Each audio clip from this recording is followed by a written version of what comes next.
evening, everybody. Welcome to another episode of The Breakdown. It's been a minute, as the kids say, since we had one of our live shows. Very, very excited to be back. And we got a lot to talk about tonight. The last couple of weeks were pretty nutty in Alberta politics. We're going to pick, there's just been so much we can't possibly, even though we started early tonight, we can't possibly cover off it all. But we're going to do our best to cover off some of the bigger stories in the Alberta politics realm, because there's a couple of things that are going on that are kind of complicated, and it's kind of what we do to break things down here with the side of humor. So we're going to try to do that tonight. Stampede's over, so there's that. One would think, hey, Stampede's over. We're done with all the silly costumes. We're done with all the cosplay. You would be wrong, because this is Alberta politics. And the biggest story, somehow, one of the biggest stories of the last week, certainly one of the stories that's gotten the most attention, has to be the Donair costume.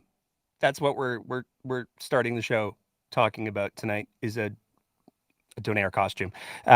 So for anybody who hasn't been paying attention to the Alberta politics realm, there was a discovery that was made by a political journalist in Alberta named Catherine Grakowski. She put up like this lighthearted tweet that had an external link, no less. Now, for anybody who's familiar with how social media works, usually the quickest way to bury a tweet is to throw an external link into whatever it is you're doing, because all of the social media platforms immediately go, we don't want you leaving Twitter, or we don't want you leaving Facebook, or we don't want you leaving Threads. So we're going to bury that down in the algorithm. But this thing blew up in a big way. So the story behind this is it's a Donair costume that was put up on the Alberta online auction. Story goes, it was commissioned and created as part of a campaign that was supposed to be drawing awareness to the dangers of substance use, and how you could get distracted sometimes, maybe when you're using some of the substances. In particular, this one was targeted towards, allegedly, the use of the marijuana. It never got used. It's been sitting in the Indiana Jones government-style warehouse for a few years now, and they decided to let it go. But this thing, much like the Donair itself, has legs. The story grew legs, and if you take a look, you can see we pulled this screenshot off this morning, and the bidding for the Donair has gone completely through the roof. It's currently at over $16,000. Now, a costume like this would normally cost a couple of bills, but $16,000 is a whole lot of money. Now, of course, with this costume having gotten all of the attention that it has. Oh, look, it's a feel-good political story. We haven't had one of those in a good long time. Who can jump on that bandwagon? It didn't take very long for the Premier of Alberta to jump right on the bandwagon. Taste of Edmonton Festival. She appeared holding hands with the Donair, as one does, walking down the street with the Donair, because that's what premiers do now, I guess. But she wasn't the only one, because there were a lot of people who are like, oh, look, she's posing with the Donair. It's not wearing a bigoted T-shirt. That's just great. So there were a couple other people that wanted to jump in of them. And one of them gave us what has to be one of the most awkward photo ops. And that goes to Dale Nally, sorry. He checked in on the warehouse. It's like the worst version of the COVID photo ops ever. He checked in on the warehouse to make sure that everything was okay with the Donair costume, as is the job of the Minister of Red Tape Reduction, I guess. So that's our lead story. We started with something fun tonight, because it's a bit of a dumpster fire otherwise. Moving into healthcare, there's some big conversations this week about Red Deer. There was a big story in the news about how the Red Deer Hospital was seeing up to a reduction and closing of operating rooms because of a shortage of anesthesiologists. Now, Red Deer Hospital has been in the news for quite a bit of time. It's been going on for a couple of years. It's well known, City of Red Deer, they need a new hospital. And there's been a lot of conversation. There's been a lot of promises made. In February of 2020, Adriana LaGrange, Red Deer South MLA Jason Steffen, Is he an MLA yet? I can't remember. He was on vacation. He didn't get to do his swearing in, so I'm not sure whether or not we call him an MLA or not. I think it's in a couple of weeks that he does the swearing in. So former MLA, I guess, Jason Steffen joined then Premier Jason Kenney to promise construction would start in 2021. Now, if you look to your calendars, you'll see it's 2023.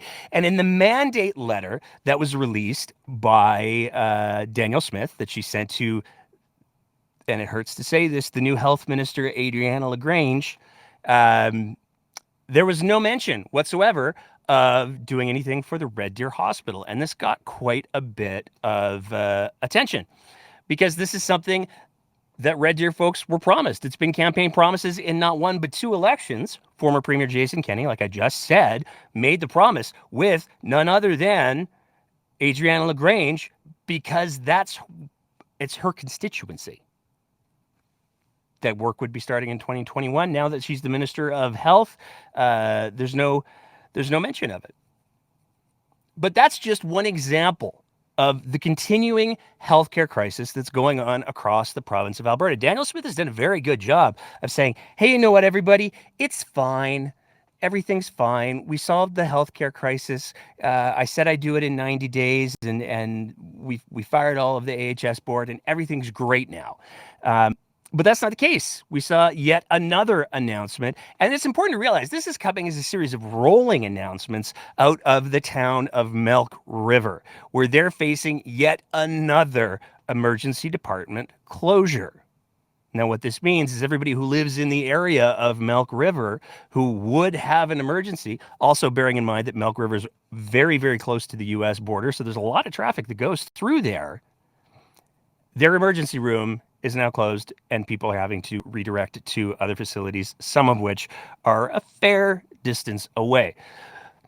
But this isn't, again, it's not an isolated incident. There are currently 33, and they're called service disruptions, that are going on across the province within the healthcare system.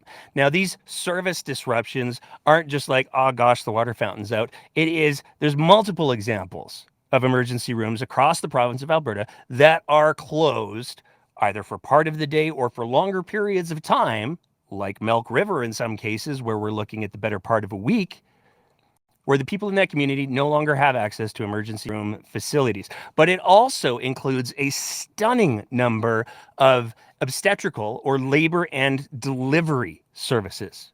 There's huge swaths of the province right now where if you're going to deliver a baby, you can't do it in the hospital in the community that you live in because there's no anesthesiologists who are available to deal with any possible complications. So if for example, there's a breech delivery or some sort of obstetrical emergency, there's nobody who's available to knock the mom unconscious so that they can safely get that baby out and save maybe baby and mom. That's just not an option in a huge number of communities across the province right now. So as much as Danielle Smith wants to say, hey, you know what, I fixed healthcare, it's really not all that fixed. And we're seeing lots of anecdotal stories coming out of both Calgary and Edmonton where they're talking about the fact that, yet again, ambulances and emergency services are starting to be depleted and feel overwhelmed. But Danielle Smith has kind of sort of acknowledged the rural problem.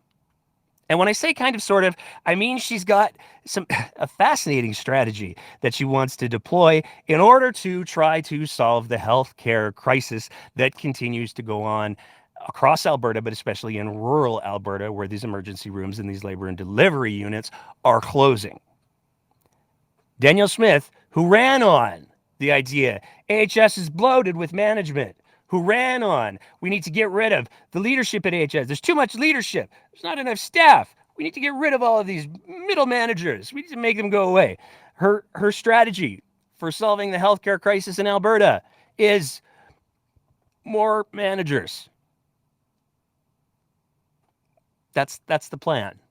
So Danielle Smith, who campaigned on austerity when it comes to healthcare, her whole strategy that she's talked about in the last week has been, hey, you know what we need to do? If we want to hire people in these hospitals, these rural hospitals. What we really need to do is we need to get local managers, as if local hospital managers don't exist. They do. By the way, they do. But don't take it from me. Take it from Danielle Smith. What we're aiming towards is this blend, because there are some great things that came out of the centralization. The fact that we do have the ability to have centralized procurement and get good prices when we go out to buy medical equipment and pharmaceuticals, that's positive. We do have a system where we can have centralized payroll and centralized legal and centralized technology. That's all great. I look at it as having managers come down to a different level, right? Because right now all the managers are in AHS or at the zone level.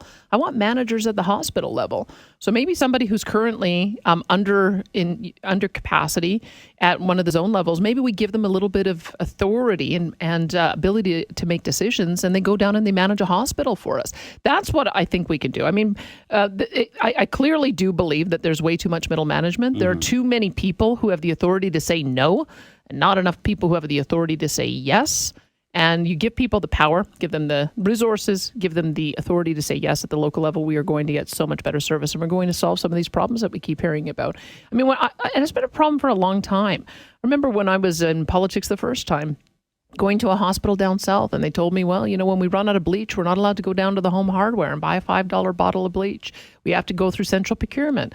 When I went up north, I was told that they had to truck their laundry 3 hours up the highway to high level because they weren't allowed to do laundry in their own community. People were losing their ear hearing aids or their dentures, not getting them back. Some of the things just don't make sense. No, they don't. Sometimes you got to just make the decision to do things locally, allow people to have that empowerment to get better service. It's all got to be about the patient experience. It's fast. There's a lot to unpack there. I know I say that just about after every Danielle Smith clip that I play, but there is a lot to unpack there. I love the fact that she's talking about one of the biggest benefits of having the centralized healthcare system is procurement, because we can get more stuff for cheap. And then she says, but we have to have the ability to go to Home Hardware to buy bleach. Like, there's just so much to unpack there. I mean, first of all, you're going to be paying retail. So that's not great. Second of all, there's a supply chain question going on there. But it shouldn't come as a surprise that Danielle Smith wants to be able to just circumvent existing pathways to solve what she perceives to be as problems instead of addressing the underlying problem, giving the whole problem that we had with the Turkish Tylenol and the Turkish ibuprofen. That was a wonderful example of Danielle Smith taking advantage and making decisions and wasting hundreds of millions of dollars. So, there's that strategy at play. But that clip was from Danielle Smith yesterday, because she's now doing Your Province, Your Premier up again. And that wasn't the only clip. That was the only thing that she said that got a lot of people's attention, because Danielle Smith also decided that she was going to take the opportunity to address the concerns that some people were having around the prospect of an Alberta pension plan. A lot of people remember during the provincial election, Danielle Smith was very, very clear. You know what? We're not going to campaign on the Alberta pension plan. We're not going to do that. It's not a thing that we're interested in pursuing. We're not going to do that. That's not part of our platform. And yet, here's Smith yesterday. We have tens of thousands of people take part in the Fair Deal panel discussions years ago at the start of the mandate. And and what they told us is, tell us what it would look like if we had an Alberta pension plan. Tens of thousands of Albertans participated in that process. And I feel, to be respectful of democracy, we owed it to them to do the analysis, which the government did. Got a report in 2021, but because of the timing, it was right in the middle of COVID, wasn't the time to release it. And then when I came in, I was told that there needed to be an update to the report. It wasn't going to be available till May of 2023. So now it's available. I've been briefed on it, and we'll be rolling it out. I think people deserve to see what the numbers look like. They deserve to know how much Albertans have over-contributed to the plan. They deserve to know what it would look like to reduce their premiums if we had our own plan, or conversely, how much more they would get as a senior under an Alberta-based plan. Because I can tell you it's all of those things. We have over-contributed massively. if we had control of our own plan and we decided to put all of the savings into reducing premiums, it would be substantial. If we decided to keep the premiums the same and just increase the amount we gave to seniors, it would be substantial. And people need to know that. And if they look at that information and they say, I don't care, I still want Justin Trudeau in Ottawa to take these dollars and distribute it across the country because we're all Canadian and that's the way it works, I'm fine with that result. But I think people need to understand just how much money has been transferred out of this province through that plan. And they need to understand that we have no control over how it's invested. They do not have a certain number of set seats on the CPP Investment Review Board. They take our premiums and then they make a decision in Eastern Canada about how it's invested. And they don't do that in Quebec. Quebec makes their own decisions about how their money is invested. But they did that from the onset, though. They did it from the onset. It's very true. That's what I'm saying. It's complicated if you want to, at this stage, develop your own plan. But I think people need to know the numbers. They asked us for them. We're going to deliver them. They'll see it in the fall. And then my minister will consult. If it's pretty clear that people are hunky-dory with the status quo, then we won't have a referendum. If people are outraged and say, my gosh, we've got to have a referendum and see if we need to move our own way, then we'll do that. I mean, again, I know y'all know what I'm going to say. So much to unpack here.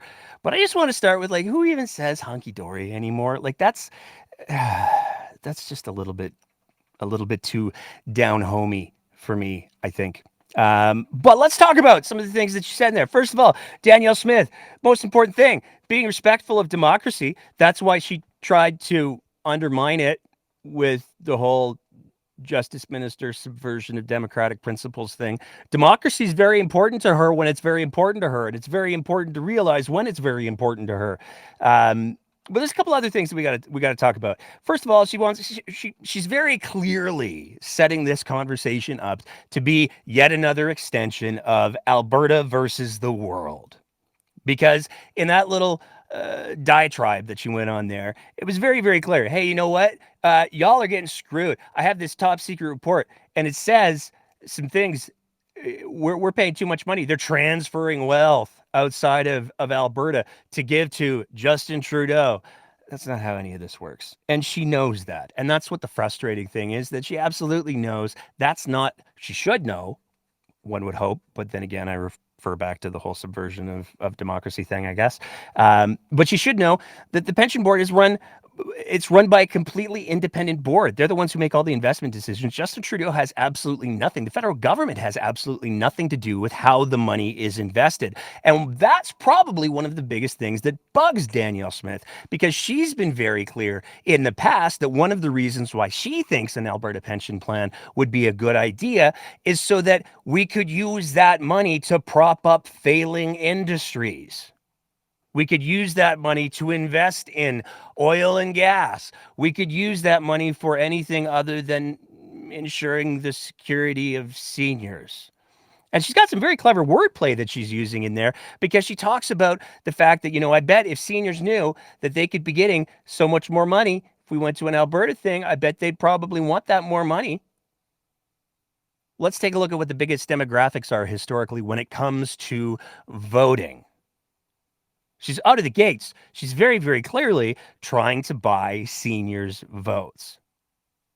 But she's also very clearly continuing to do the same strategy that she's been doing since pretty much before day one, where everything is Alberta versus the world. And it's a disingenuous way to have the conversation. There's no shortage of economists and experts who have weighed in and have said pursuing the Alberta pension plan would be an unmitigated financial disaster. The verdict's in on that. But it's also worth noting that Danielle Smith, when she's talking about, if everybody thinks it's hunky-dory, garsh, that she won't have a referendum. But if it's clear, whatever that means, and it's not defined what clear means. If it's clear that Albertans are outraged at how badly Justin Trudeau is taking all of their money, he's not, then maybe we'll have us a referendum. But again, it's important to realize that even if we have a referendum, any changes to the pension plan would have to be ratified by the rest of Canada. It's the same thing for changing the equalization formula. There's a certain number of provinces, and those provinces have to be representative of a certain amount of the population. That has to be met before any changes can be made or anyone can withdraw or do anything like that. So this is very clearly a tremendous wedge issue and nothing more. Because nowhere in that rant where Danielle Smith was talking about the referendum or how badly Albertans are being screwed did she mention, oh, by the way, there's all of these other goals, there's all of these other benchmarks, there's all of these other requirements that we would have to be able to achieve before we pursued an Alberta pension plan. Moving on from there, we're getting into our two big stories of the week we're going to try to make some sense of. The first one has to do with contracts, because there's some fascinating little contracts that have come up over the last little bit that have gotten quite a bit of controversy. The first one has to do with a firm that was led by the former Danielle Smith campaign manager, Matthew Altheim. They were awarded immediately after Danielle Smith became the leader of the UCP, they were awarded a sole sourced contract. Now, what a sole sourced contract is, the normal way that the government is supposed to procure goods and services is they're supposed to say, hey, we need to buy some widgets. We need like 50 widgets. Anybody out there sell some widgets? Tell us what your prices are. What's the best deal that all of you widget distributors can give to us for widgets? And all of the widget distributors then say, okay, here's what I can give you on a widget. It's a really good deal. And the government takes a look at all of the different bids and they say, well, this is the best deal for Alberta taxpayers' dollars because that's what they're spending. This is the best deal that we can possibly get Albertans' taxpayer dollars for widgets. This is what we're going to buy. That's how the normal procedure is supposed to work. A sole sourced contract is when the government says, hey, because of reasons, we have to go with this person, this group, this organization for our widgets. We can't take the time because of reasons to go through that proper process, that standard process. We have to go, we got to move now. We got to make decisions as if we're the managers, the newly appointed secondary managers of hospitals. We got to buy some bleach from Home Hardware. We got to do these things. That's kind of what a sole sourced contract is. And so what happened is, after Danielle Smith was appointed, the campaign manager for her leadership race, his company that he works for, that he's a partial owner of, was awarded a sole sourced contract. Now, this is where we're going to start to unpack a boatload of things. That company is called Nordic Media. It's a little play with some bubbles because the North, I guess. And a lot of people were like, oh, that seems kind of sketchy. That does, if you're going to be giving away $70,000 just because, and you're not going to say why. And at the time, the original source source contract was actually pretty clear. It was for strategic communications and a couple of other things. Well, a little while ago, story was broken by independent journalist Jeremy Appel, where he brought to light the fact that it wasn't just that first sole sourced contract. In fact, there was another one, and then there was a competitive process to see who was going to take over the duties of Nordic Media. There was, I think, 90 is the number. I could be wrong on that, but I want to say it was 90 different organizations that put in bids to do the job. And somehow Nordic Media still managed to walk away with a $1.5 million contract over a few years to do stuffs. Now, when Nordic Media first got the first contract, one of the things that was said was that they were hired to make Danielle Smith's social media a little bit more punchy. They were going to do some memes. We're going to talk about their meme expertise in just a minute. But first, let's take a quick look at those two contracts. Because if you take a look, there was a contract that was initially created when Danielle Smith was elected for digital media strategic planning and asset development, which is a fancy way of saying memes. And And that was from November 1st of 2022 to January 31st of 2023. Now, in February, they got another sole sourced contract. So, again, another contract that nobody else was able to bid on. They just got it for $70,000, carrying them through to the beginning of March. And then, like I said, Jeremy Appel broke the story, and major media started to pick it up as well, where they were talking about the fact that this firm that is led by Danielle Smith's former campaign manager, Matthew Altime, he got this contract, his company got this contract for $1.5 million. And there's a lot of questions that a lot of people had about that.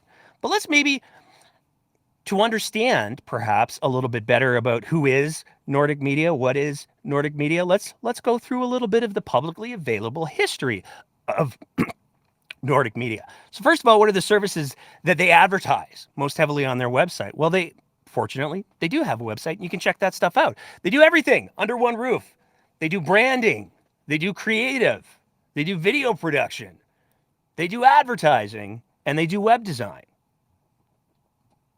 So they're basically in the business of digital content creation. And they've been doing it for a while. Ostensibly, they've been doing it since 2009. And the story of how Nordic Media came to be is the story of two friends. And they detail this on their website as well. So Jason and Matthew are two childhood buddies who decided to pursue their dream of digital media creation. And they've been doing it since roughly 2009. And they've been doing it for a bunch of different people. A few years ago, Edmonton City Councillor. So again, let's be clear. Sitting City Councillor Mike Nickel and Nordic Media teamed up to create a 1-hour current events show, allegedly satirical. But as we'll see in a minute here, that's not really what they were doing. But a current event show called To The Point. This was back in 2014. The debut was in September of 2014. And they were going to run a Facebook page and an online show. And Mike Nickel was like, you never know. Maybe we'll get picked up by a major market. Maybe I'll get to be a big-time TV star. Goals are good, I guess. But that was the idea of the show. The show was hosted off of the website that was Nordic Media's website before their current website. So they were very closely intertwined. And in fact, Matthew Altime was the producer of the show. It's not very often we have to throw in content warnings, trigger warnings. We're gonna have to do that right here, because the show came to an abrupt halt. And the reason that the show came to an abrupt halt was because it got in quite a bit of hot water for a meme that they created. Now, just to be really clear, the next couple of minutes are going to be referencing sexual assault. So if that's something that's triggering for you, go find a YouTube video of bunnies for like a minute and a half. But we need to talk about this. There was a lot of debate as to whether or not we should actually show the meme in question. There's nothing particularly graphic about it. I want to throw that out there before I put it up. But there is some key information in there. And there's some key information that was actually missed in the initial scandal. So we want to spend some time talking about that tonight. So here's the meme in question. So this is the To The Point Facebook page. This is a picture of convicted rapist Brock Turner. Brock Turner was convicted of sexually assaulting a woman who was unconscious. It's got Bill Cosby in the background, giving the thumbs up. And in the foreground, in front of Bill Cosby and Brock Turner, is Sleeping Beauty. So it's pretty obvious what's going on here. The caption written by the show, "We couldn't resist. We're just going to post this here and see what happens." Now, it blew up pretty quick, and they did end up deleting it fairly quickly. But there's one other thing that we couldn't find any reference to in the multiple news stories that covered this particular meme, this edgy little meme created by ostensibly by the production team at Nordic Media at the time. If you look at the top of the screen, underneath the logo of To The Point, this isn't just a incredibly poorly taste rape joke. This is an incredibly poor taste rape joke that they paid to have put in front of people. When you look at the logo, underneath the To The Point title is the word sponsored. So this wasn't just a dumbass, stupid, offensive meme that these guys decided to put up. This was one that they put up and then created an advertising campaign for, to get it in front of as many Facebook people as they could. So this isn't just a, haha, we weren't thinking. This is a very clear and a very deliberate strategy. Now, the show very quickly was pulled, canceled. I'm not too sure what the word was. Mike Nichol apologized. He said that it was in very poor taste after the fact, after he paid for, ostensibly, because it's got to be either him or the production company that's paying for the ad, one would think. He apologized and said, yeah, we're gonna put the show on hold. But he's not the only one who apologized. Matthew Altime also issued an apology on Facebook. We pulled this off of a blog that covered the whole issue. And Matthew Altime said, I made an error and my mistake in my producer duties at To The Point. And then he tries to say, it seems like, but there's comedians who make jokes about the same subject matter. So, there on May 19th, 2016, an event was held by comedians in Edmonton called Rape is Real and Everywhere. These comedians were also victims. I've been thinking about how this has changed the dynamics for conversation. After seeing the Bill Cosby meme shared a day ago on our page, I made a judgment call whether to leave it or remove it. In the past, I was a firm believer in not censoring any content on the show's page. That will need to change. I sincerely apologize for the Bill Cosby / Brock Turner meme that made its way onto our Facebook page.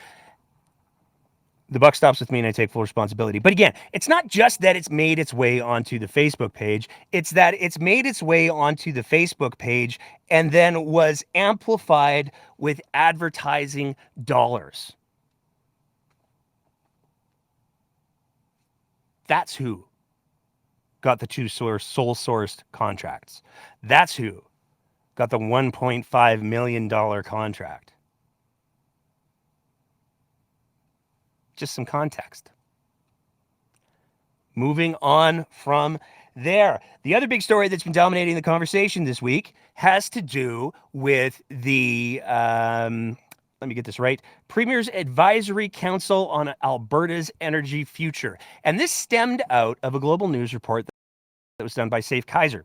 He did a whole story of how it turns out that this council that was commissioned very, very quietly by Danielle Smith to define the future of Alberta's energy and the Alberta's government's relationship with Alberta Energy and how we're going to deal with the cleanup of abandoned wells and orphan wells and all of that kind of stuff. This report, it was not going to be made public. It had been classified as being just advice for the Premier of Alberta, just policy advice for the Premier of Alberta and her cabinet, and it wasn't going to be released to the public.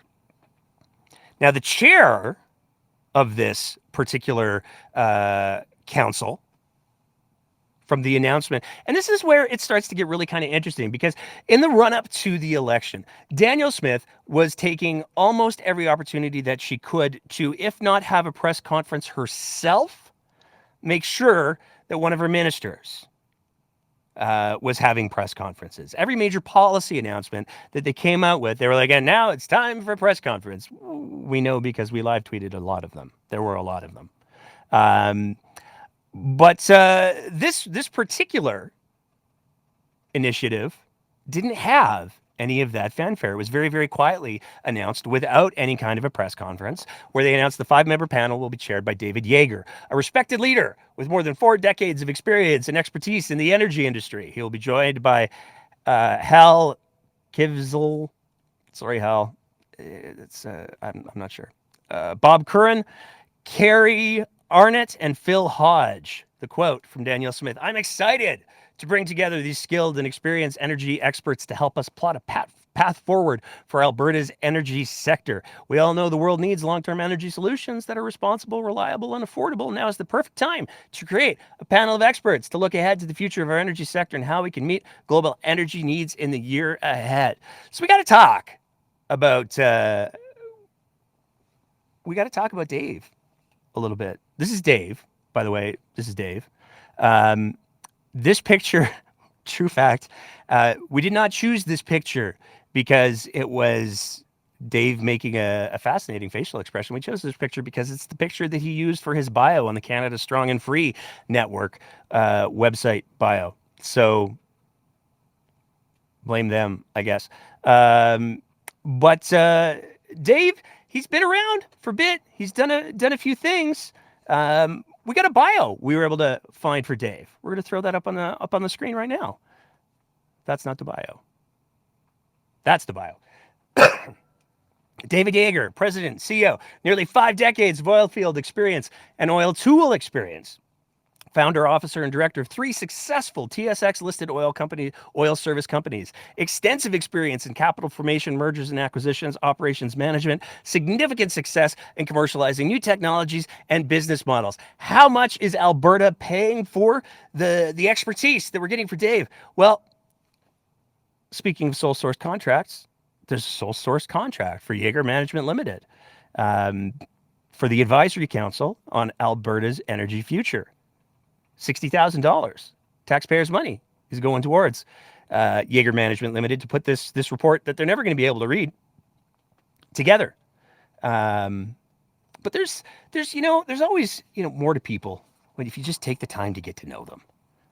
And we wanted to take a little bit of time to try to get to know Dave a little bit better, because he's spending $60,000 of taxpayers' money for a report. So he's got his little bio that we read there. What does Dave do? Well, it turns out Dave actually is he's quite the writer. It turns out he's been writing for none other than the Canadian Energy Centre. That's right, the UCP War Room, on almost a monthly basis since 2021. He's been pretty busy. He's got over 30 articles, and for the record, and this is my favorite part, if you Google him and the Canadian Energy Centre, it doesn't list him as staff writer. It doesn't list him as journalist. It doesn't list him as policy analyst. It lists him as author. I love that so much. But he's written over 30 articles for the UCP War Room, and again, on a near monthly basis. But he's done more than that too. We can thank Dave, it seems, for Premier Smith. A little while ago, he wrote a post where he talked about the fact that I met Danielle Smith 14 years ago when we asked her to consider becoming leader of the Wild Rose Party. She did. And then he goes on to tell the story about how he educated Danielle Smith as to all of the things that have to do with oil and gas, and she's just the bestest of all of the best for representing oil and gas. She's going to be so great at doing the oil and gas things. So let's be clear. Dave, by his own admission, is the person who asked Danielle Smith to be involved in the Wild Rose and become the leader of the Wild Rose. But that's not all that Dave has in regards to connections with the Wild Rose. Turns out Dave actually ran for the Wild Rose in 2012. He ran in Calgary Hawkwood, and he came in just a hair behind Jason Luan, who at the time ran as a progressive conservative. Only lost by about 2,000 votes. So Dave's got a pretty good background in the politics. He's got a pretty good background in the Wild Rose. But Dave was not to be defeated. He was to take that close of an election defeat as the end of his political career, because he became the Wild Rose president. He was the Wild Rose Party president right up until Danielle Smith left the Wild Rose in December of 2014. And from what we were able to find out about on Dave's CV, he left as president of the Wild Rose at roughly the same time that Danielle Smith left as leader of the Wild Rose to cross the floor to the PCs. This is a fascinating series of coincidences.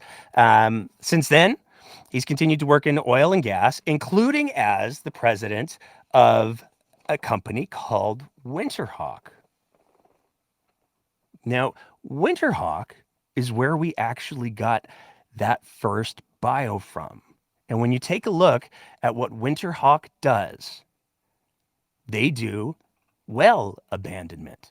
So, yeah, we're talking about orphan wells. We're talking about abandoned wells. We're talking about remediated wells. And if you listen to any of our conversation with Markham Hislop, which we broke into two parts, as well as many other conversations that we've had throughout the last year and a half, one of the biggest environmental and financial disasters that the province of Alberta is going to have to face over the coming decades is what are we going to do with almost $250 billion in cleanup that isn't getting cleaned up by the people who said they were going to clean it up.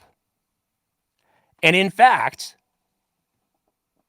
this was something that, again, that Global News reporter, Safe Kaiser, asked. He did an update to his story. Jaeger of Winterhawk Well Abandonment wouldn't comment, citing a confidentiality clause in his contract with government. However, he did say Winterhawk Well Abandonment does not do well abandonment. We rent tools that can be used in well abandonment process.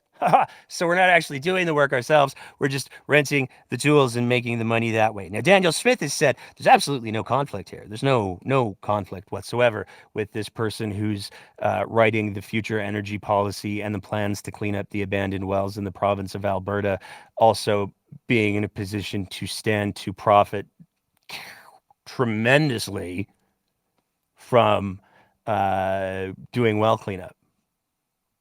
Danielle Smith doesn't see any kind of a conflict there at all. Clearly, neither does Dave because he took the job. So no conflict there. But it's also important to remember that Danielle Smith is the person who has been championing since she's been premier and lobbying for, before even that, the program called R-Star, which instead of saying to oil and gas companies, hey, you made a mess of your room, you should clean it up, instead of saying that to them, it says, hey, you made a mess of your room. We'd really like it if you clean it up. And if you do, we'll give you money for free for doing the thing that you promised that you were going to do anyways, but we'll make it sweeter because we'll just give you taxpayers' money. That'll help you clean it up, right?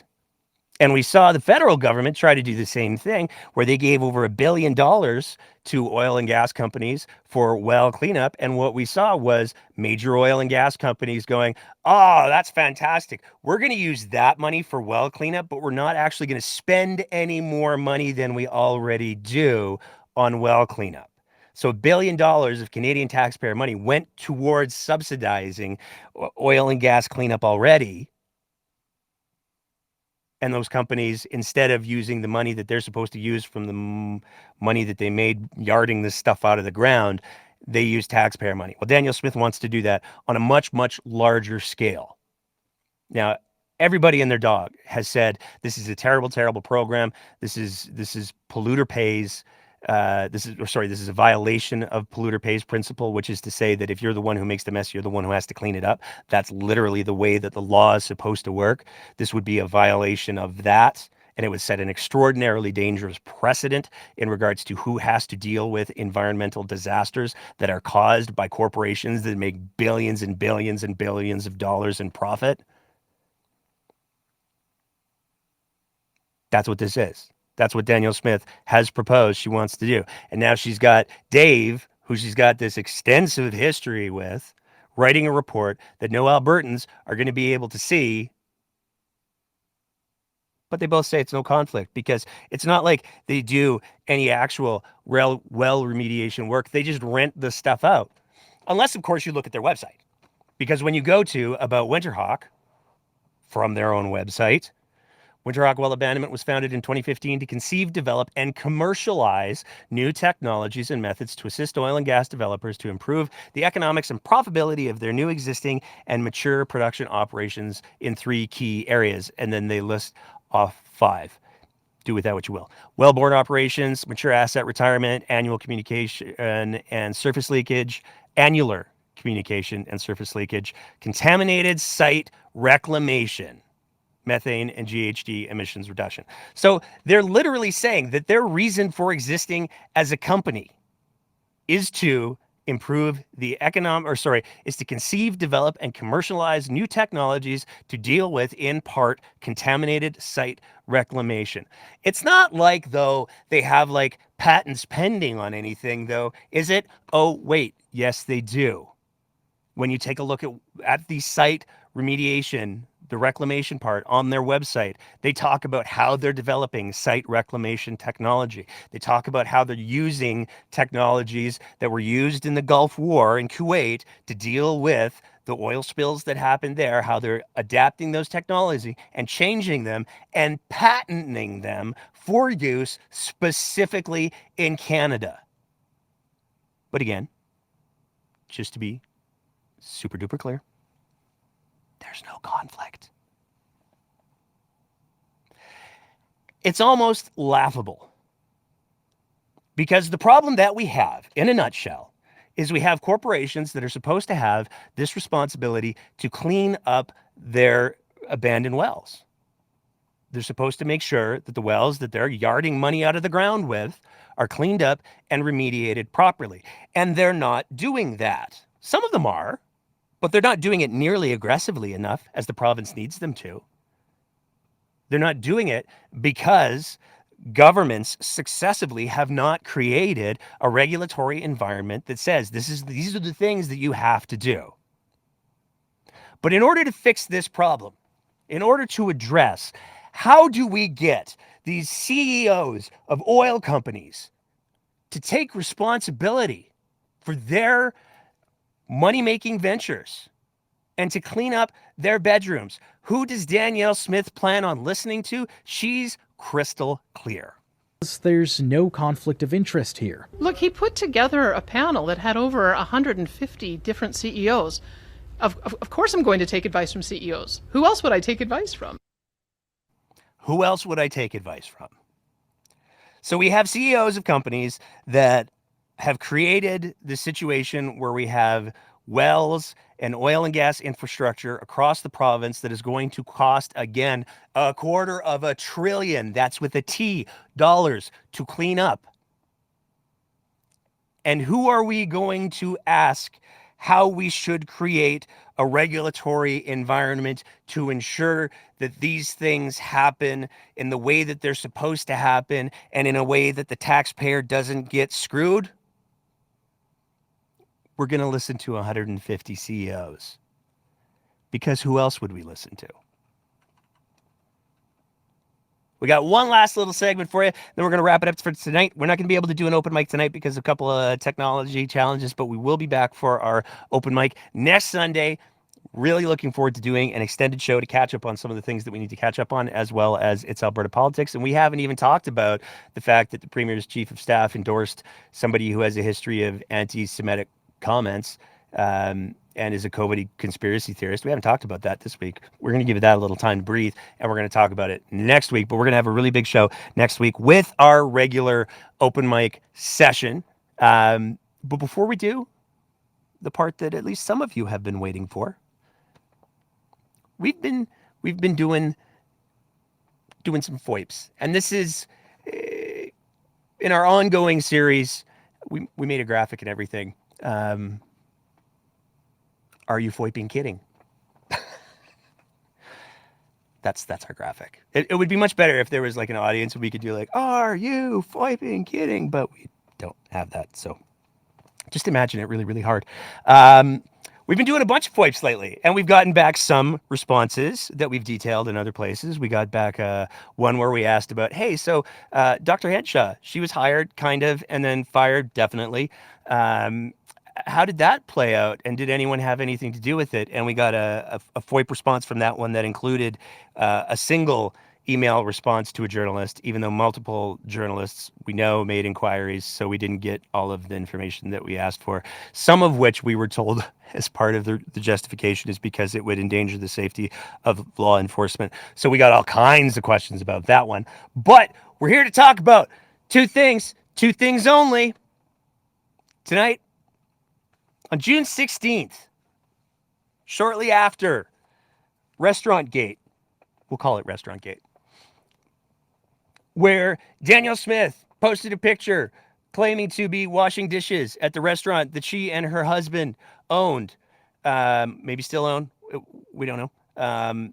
But it was the restaurant that she and her husband owned, and she was helping out as an owner, washing dishes because the dishwasher broke. She's just like us. It's like she's a real person. People were like, hey, so there's a lot of questions. A, how come none of your clothes are wet? How come there's no water going anywhere? How come you're wearing open-toed shoes in a kitchen? How can you be helping out in a business that you're the owner of? Isn't that just running your business? There were a lot of questions. But most of the questions started up 2 days later when, after that social media post triggered a bunch of news stories, which triggered a bunch of free media coverage. And then Danielle Smith announced, oh, by the way, we're selling it. In fact, she didn't even announce it. There was just a couple of people that were like, hey, there's this real estate listing for this restaurant that looks exactly like the one that you own. And now you're selling it 2 days after you established this social media, free media shit show. That doesn't seem right. It doesn't seem ethical. It doesn't seem like it's respectful for democracy, let's say. Maybe it's exploiting your position a little bit. People responded by saying, nuh-uh, it's her own personal social media. She can do what she wants with that. Well, on June 16th, we submitted the FOIP asking, hey, who exactly runs that social media account? Who has access to that account? Can we get a list of the people who have access to that AB Danielle Smith Twitter account? If we could, please. Can we get that? Thank you. And we also asked for the number of blocked accounts because it's been an ongoing conversation ever since Danielle Smith first started re-entering politics. She's pretty hot and heavy with the block feature.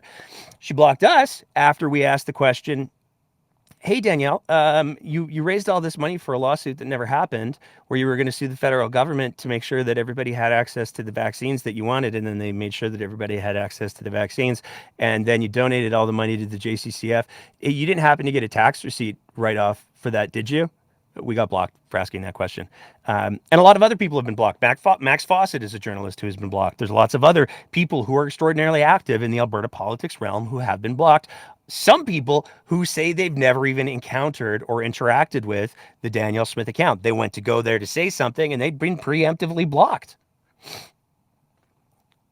We submitted that request on June 16th. On June 17th, there was an extension. We had been advised that an extension was granted due to, and I'm going to read the quote here, your request involves a large number of records. The response due date for your request is extended 30 days under Section 14(1)(b) of the FOIP Act to allow Executive Council to provide you with a complete response to your request, which is, given that we were asking for the number of blocked accounts, just really, really funny because there's an extensive number of records, large number of records. That was funny. We got that. That was given to us on July 17th. On July 19th, boom, baby, we got the results. 2 days later, we got the extensive records that it had taken more than a month for the Executive Council to put together because there were so many records that they were going to be providing for us. The PDFs were groaning under the weight of a single email.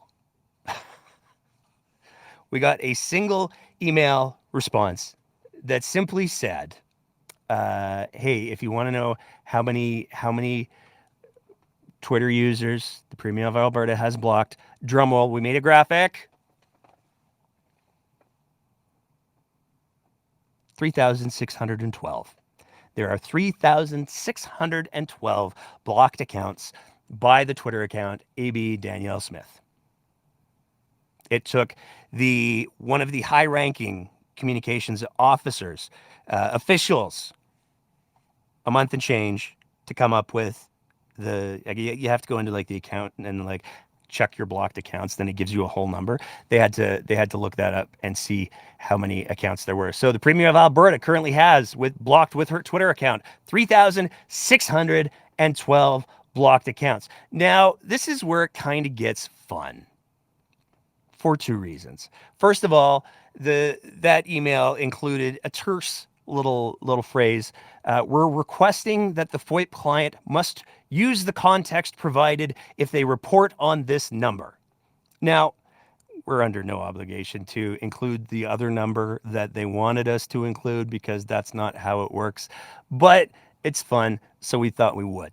One of the other pieces of information that they volunteered, it was crazy. We sent all these FOIP requests asking information. We don't get any information. We ask this one, and all of a sudden we get all this extra information. It's fascinating. They wanted us to say that they believe that of those 3,416 blocked accounts, 3,612 blocked accounts, 2,416 are probably bots. So I don't know how they determine that. I don't know what sort of advanced metric they use to determine how many of the blocked accounts are bot accounts, but they believe 2,416 of the accounts that the Premier of Alberta's Twitter account has blocked are bots. But that's not the best part, because we only got one name for who manages the Premier of Alberta's Twitter account.